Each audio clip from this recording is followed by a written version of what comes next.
ఆంధ్రప్రదేశ్లో ఒక్కసారిగా జగన్ బయటకు వస్తే ఎలా ఉంటుంది?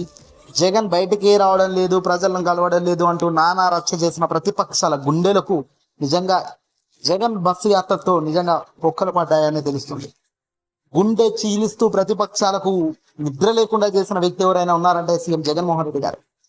దేశవ్యాప్తంగా ఆంధ్రప్రదేశ్ సీఎం జగన్మోహన్ రెడ్డి గారి బస్సు యాత్ర ఆంధ్రప్రదేశ్ రాష్ట్ర రాజకీయ ముఖ చిత్రాన్నే మార్చేసిందా అంటే ఖచ్చితంగా బల్ల గుద్ది అవునని చెప్పాలి.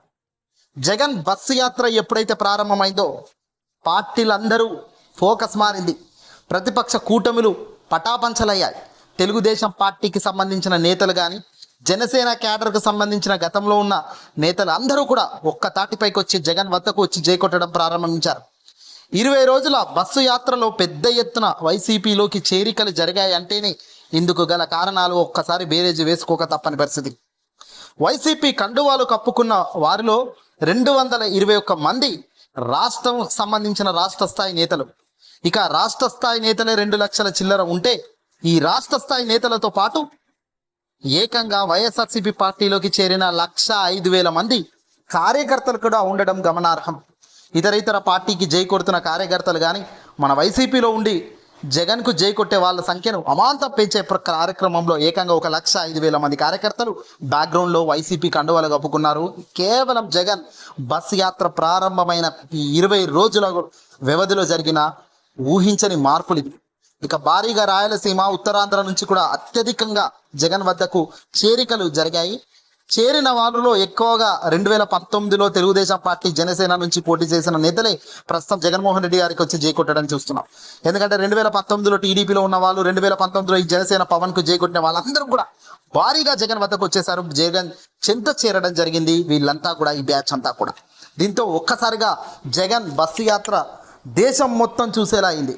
దేశవ్యాప్తంగా ఒక రాష్ట్ర వ్యాప్తంగా ఉన్న ముఖ్యమంత్రి బయటకు వస్తే ప్రజలు ఏ రకంగా అభిమానిస్తారు అనడమే కాదు, రాజకీయ నాయకులు సైతం ఏ మాదిరిగా అట్రాక్ట్ అవుతారు, ఏ మాదిరిగా అధికార పార్టీకి జై కొడుతూ చేరికలు వచ్చేస్తారు అనేది కూడా ఇక్కడ రుజువైంది. 2024 ఎన్నికల్లో గెలిపే లక్ష్యంగా చేరికలపైన దృష్టి పెట్టిన వైసీపీ విజయం సాధించింది ముందస్తుగా అని చెప్పవచ్చు. ఎన్నికలకు ముందే ఇది ఒక మంచి పరిణామం. ఏపీలో ఇది ఎప్పుడు కనీవిని చూడగని రాజకీయ ముఖ చిత్రం. ఏ రాజకీయ నాయకుడు ఏ స్థాయిలో సీఎం హోదాలో తాను బయటకు వచ్చినప్పుడు ఎప్పుడు కూడా ఈ స్థాయిలో చేరికలు జరగలేదు గత పాలనలో కూడా. ఇప్పుడైతే జగన్ పాలనలో పూర్తిగా డిఫరెంట్ యాంగిల్ అయితే మనం చూస్తున్నాం. ఇక 2024 ఎన్నికలే లక్ష్యంగా వెళ్తున్న జగన్ తాజాగా మేనిఫెస్టో పై కూడా ఫోకస్ పెట్టారు. ఈ రోజు దానికి విరామం ఇచ్చి మరి కీలక భేటీలో పాల్గొంటున్నారు ముఖ్యమంత్రి జగన్. గ్రౌండ్ లెవెల్లో ఎక్కడెక్కడ పక్కా ప్రణాళికతో మేనిఫెస్టో రూపొందించినట్టుగా తెలుస్తుంది. ఈ మేనిఫెస్టో బహుశా 25-26వ తారీఖున, ఈ నెల 25 లేదంటే బహుశా 26న మేనిఫెస్టో విడుదల చేస్తారు రాష్ట్ర స్థాయిలో ముఖ్యమంత్రి గారు జగన్మోహన్ రెడ్డి గారు. ఆ తర్వాత జరిగే పరిణామాలపై అంతా దృష్టి పెట్టారు.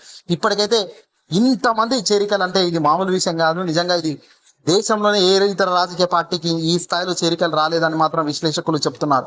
ఏదేమైనప్పటికీ ఓ జెండా ఎత్తితే మీసం మిలేసేటట్టు ఉండాలి, ఓ జెండా ఎత్తితే తొడగొట్టుకొని శబాష్ అనేటట్టు ఉండాలి, జెండాను పట్టుకొని తిరుగుతుంటే మా నాయకుడు హీరో అనేటట్టుగా చెప్పుకునే స్థాయిలో ఉండాలి అన్నది జగన్ లక్ష్యం. ఆ లక్ష్యం వైపు వెళ్తున్న జగన్ మెండుగా ప్రజల అభిమానం సొంతం చేసుకోవడమే కాదు, ప్రజల ఆశీస్సులు కూడా ఆయనతో